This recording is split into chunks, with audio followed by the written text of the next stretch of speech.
உண்மையிலேயே நம்ம மூர்த்திக்கு இப்படி ஒரு சவால் வந்து அமையும் அப்படின்னு கொஞ்சம் கூட எதிர்பார்க்கவே இல்ல அப்படின்னு தான் சொல்லணும். அதாவது மூர்த்தி வந்து பார்த்தீங்கன்னா, இப்போ ஒரு மிகப்பெரிய ஆர்டர் கிடைச்சிருக்கு. அதுல வந்து பார்த்தீங்கன்னா, ஒரு அட்வான்ஸ் குடுத்துருக்காங்க. அதுல உங்க எல்லாருக்குமே நான் ஒரு துணி எடுத்து தரப்போறேன் அப்படின்ற மாரி வந்து சொல்றாங்க. ஏன்னா ஏற்கனவே நடந்த விஷயங்கள் எல்லாருக்குமே நல்லாவே தெரியும். அதாவது அந்த பணம் கள்ள நோட்டா மாறுனது, அடுத்ததா நம்ம எழில் ஜெயிலுக்கு போனது, இப்படி பல விஷயங்கள் நடந்துச்சு. இது எல்லாத்தையுமே விட இப்போ நம்ம மூர்த்தி இருந்துட்டு எல்லாருக்காகவும் செய்யணும் அப்படின்ற மாரி எழுந்து, கடைசியில வந்து பார்த்தீங்கன்னா, இப்போ அந்த அதாவது எல்லாருக்குமே துணி எடுத்து குடுக்கணும் அப்படின்ற மாரி அவங்க நெனச்சது ஒரு நல்ல விஷயம் அப்படின்னே சொல்லலாம். ஆனா கெடுக்கறதுக்காகவே வந்து இந்த வடிவு வந்து அலைஞ்சுட்டு இருக்காங்க அப்படின்றது எல்லாருக்குமே நல்லாவே தெரியும். அதாவது வடிவு தன்னோட பெரியம்மாவோட குணம் என்ன அப்படின்றது எல்லாருக்குமே தெரிஞ்சுமே கூட, அவங்க மேல மதிப்பு, மரியாதை இது எல்லாமே குறையாம தான் வச்சுக்கிட்டு இருக்காங்க. அப்படி இருக்கும்போதும் கூட வந்து பார்த்தீங்கன்னா, இந்த வடிவு மாறுற மாரி கிடையாது. அதுவும் இல்லாம இப்போ ஒரு மிகப்பெரிய வேலைய பார்த்து விட்டு போயிருக்காங்க.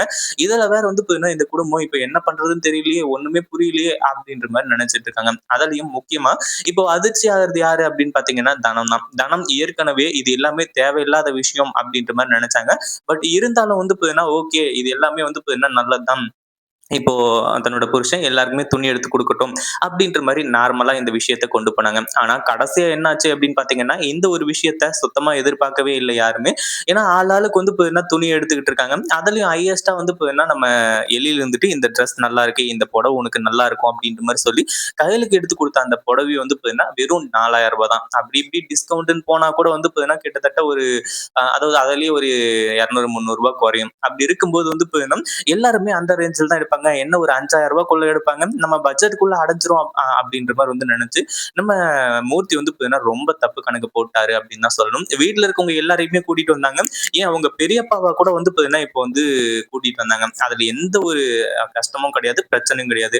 ஆனா முக்கியமான பிரச்சனை எங்க அப்படின்னு பார்த்தீங்கன்னா, அவங்க பெரியம்மாவ அங்க கூட்டிட்டு வந்தது தான். அது உண்மையிலேயே ரொம்ப தவறான விஷயமா மாறிடுச்சு. நம்ம மூர்த்தி இருந்துட்டு எல்லாருக்குமே இது செட் ஆகும், அது செட் ஆகும் அப்படின்ற மாரி எடுத்து கொண்டு போய் குடுத்திருந்தா கூட இவ்ளோ பெரிய பிரச்சனைகள் கிடையாது. என்னாச்சு அப்படின்னு பார்த்தீங்கன்னா, இப்போ வடிவு இருந்துட்டு இப்போ ஒரு புடவையையும், அதே மாரி ஒரு வேஷ்டி சட்டையும் வந்து பார்த்தீங்கன்னா எடுத்து வைக்கிறாங்க.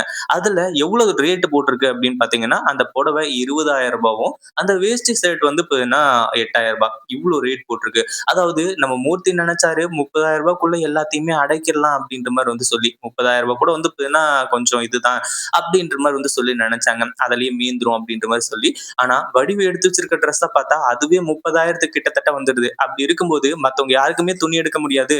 இப்ப என்ன பண்றது? ஏன்னா அத வந்து பார்த்தீங்கன்னா முடியாது அப்படின்ற மாரி சொல்ல முடியாது. ஏன்னா அடுத்ததா ஒரு பிரச்சனைய உருவாக்குவாங்க இந்த வடிவு. ஏன்னா இந்த ஒரு அ அதாவது துணி எடுத்து தரேன் அப்படின்ற மாரி வந்து சொல்லி கூட்டிட்டு வந்துட்டு, இப்போ ரேட் அதிகமா இருக்கு அப்படின்ன உடனே வந்து பார்த்தீங்கன்னா எடுத்து தர மாட்டேன்றீங்களா? அப்படி இப்படின்ற மாரி வந்து சொல்லி அடுத்ததா ஒரு பிரச்சனைய கிளப்புவாங்க அப்படின்றது நல்லாவே தெரியும். இப்போ நம்ம மூர்த்திக்கு என்ன பண்றதுன்னு தெரியல. அதிர்ச்சியில உறைஞ்சு போயிருக்க நம்ம தனத்துக்கு என்ன பண்றதுன்னு தெரியல. ஆளுக்கு ஒரு பக்கமா திரு திரு திருன்னு முழிச்சுட்டு இருக்காங்க. கடைசி என்ன ஆகுது அப்படின்னு பார்த்தீங்கன்னா, நம்ம கயல் தான் இத வந்து ஃபேஸ் பண்றாங்க. ஏன்னா, இத வேற வழியே கிடையாது. இத ஃபேஸ் பண்ணி தான் ஆகணும் அப்படின்ற மாரி சொல்லி, அவ்வளோ பணம் இருந்தா கூட பிரச்சனை கிடையாது. அவ்வளோ பணமும் இல்ல. இப்ப என்ன பண்றது? ஏது பண்றது? அப்படின்னு சொல்லிட்டு எல்லாருமே திரு திருன்னு முழிச்சுட்டு இருக்காங்க.